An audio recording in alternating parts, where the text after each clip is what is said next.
Hello, my name is Gena Price, and today I'm going to be giving an oral presentation about BS.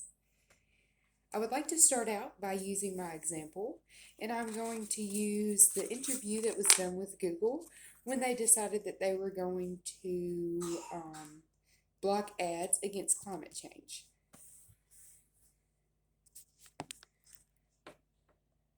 Who gets to decide at Google what is an inaccurate claim about climate change? That was a good couple questions. I think for the first one, I've heard plenty of times advertisers asking to be removed. I think that is a big thing, and it is making change on the platform. So I don't think that that's a problem. The second part there is the bigger question we should be asking, which is who gives them the right to make these decisions, and how is it going to ultimately impact the distribution of information across the globe? Yeah, but sorry about the interruption. That whole thing about ads that run alongside, that the advertisers don't want them linked. We've heard that from Facebook. We hear that from Google. I mean, is that the case online, that you would find ads there? Yeah, I do hear that a lot from advertisers, right? They're getting more concerned because of brand image and association with content that they're not in favor of. And so as the major spenders on the platform, that's where this change is coming from. They will start to remove their money from the platform.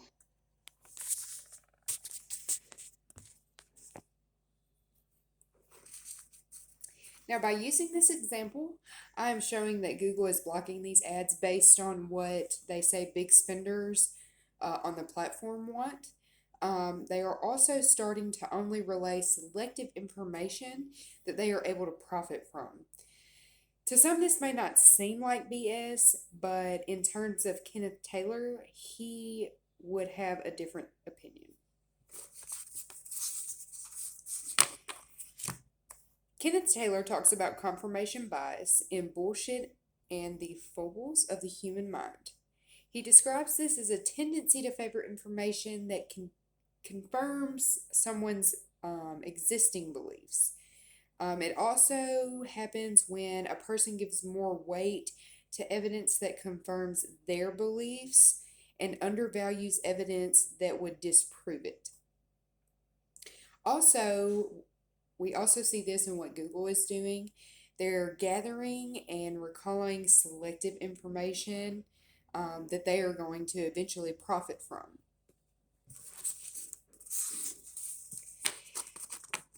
This is a great example of confirmation bias, and Taylor speaks about those being with the idea to be comforted by false ideas rather than discomforting truths.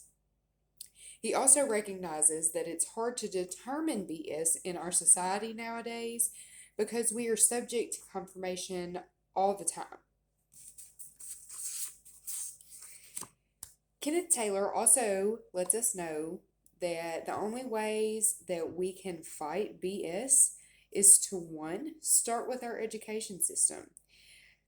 Instill in children that they should have a distaste for easy and comforting falsehoods, which can encourage them to not take the easy way, but take the harder way, because that path can ultimately lead you to a more successful future. We can also fight BS in public discourse, and we would do that by reconfiguring the means of public representation and persuasion.